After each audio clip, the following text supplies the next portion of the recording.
Hey everybody, welcome to Coastal Shenanigans Sailing. Turn the radio down a little bit. Beautiful out here.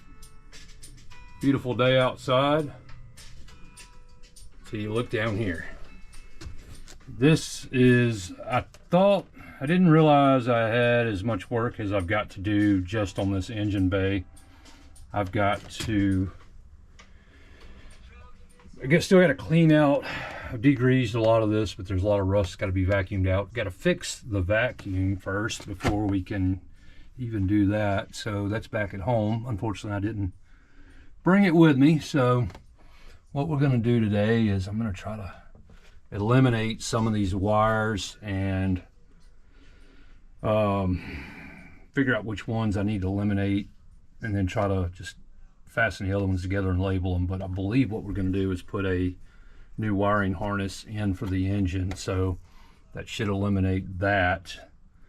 But what we want to do is when we're going to try to get the engine back in and be able to just run the engine, the electrical is going to need a ton of work, but I'm not worried about lights and all that yet. I mean, hey, they didn't have lights back in the old sailing days. They used lamps and, you know, oil lamps and such. So we'll get by. We'll get by. But I mean, that's, you know, we're not going to go sailing with no lights, obviously. But we number one, we want to be able to crank the engine. So that's what I'm working on doing, getting rid of some of this garbage in here.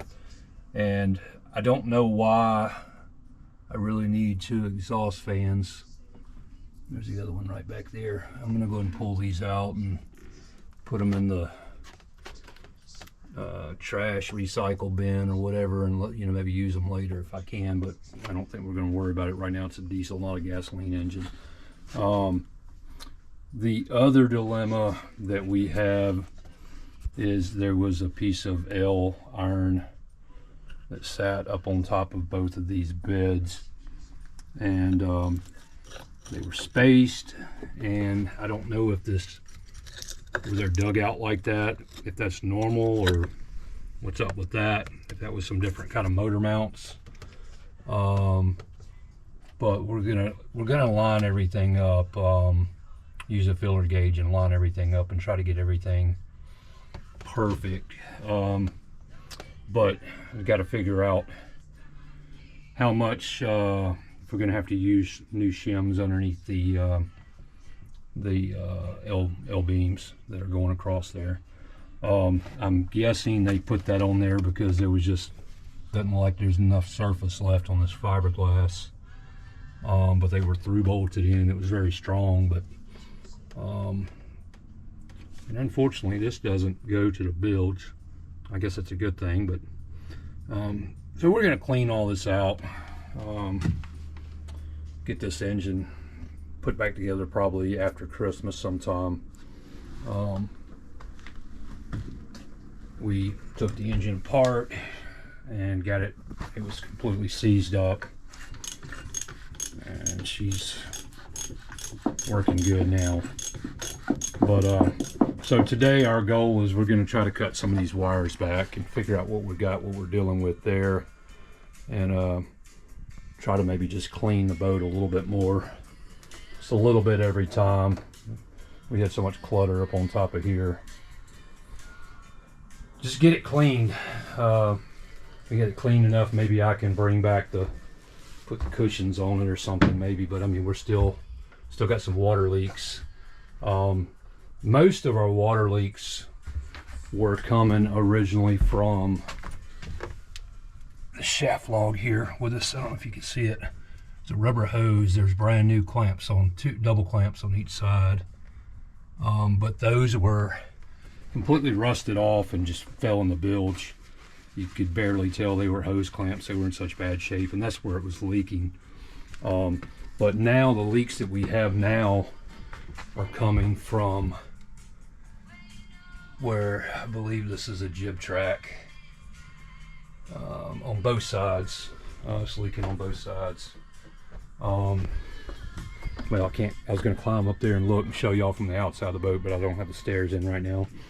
But we're going to try to put new bolts I mean, rebid that was probably some 3M4000, and rebid all those. I got to get my nephew or somebody to help me out, and kind of hard to be on both sides of the boat at one time.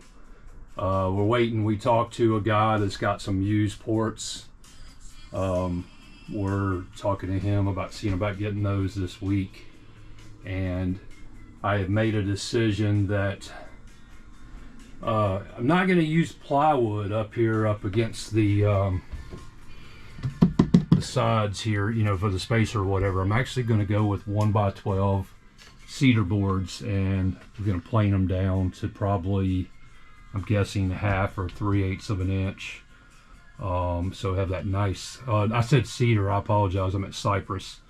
We're going to use 1x12 cypress and cut it down and do that on both sides. So you guys let me know in the comment section what you think overall about, you know, the cypress. Use cypress, don't use cypress, or where I'm going about as far as the engine, the overall, everything I'm going about it.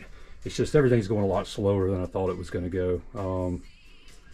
So we're just dealing with it, taking it one day at a time. We're about to put everything down on paper and try to put a price and a timeline and a date on when everything's going to get finished. But even sometimes even doing that's just a challenge. But if somebody can let me know what this material is that they put on the side of here. I know it's got like that Mylar aluminum finish on it. Where's the best place to buy that replacement heat sound shield stuff? And if you have any other ideas on any way I can do this a little faster or maybe a little bit easier. But anyway, just a little short video here. I just want to keep you guys posted on where we're doing. I got to turn the camera off because I'm fixing to get in here and start cutting wires, and I'll get with you guys again and let you know the progress. I appreciate you guys, and y'all like and subscribe, send your comments, and I hope everyone's having a good, blessed day, and y'all stay warm, and y'all have a great day.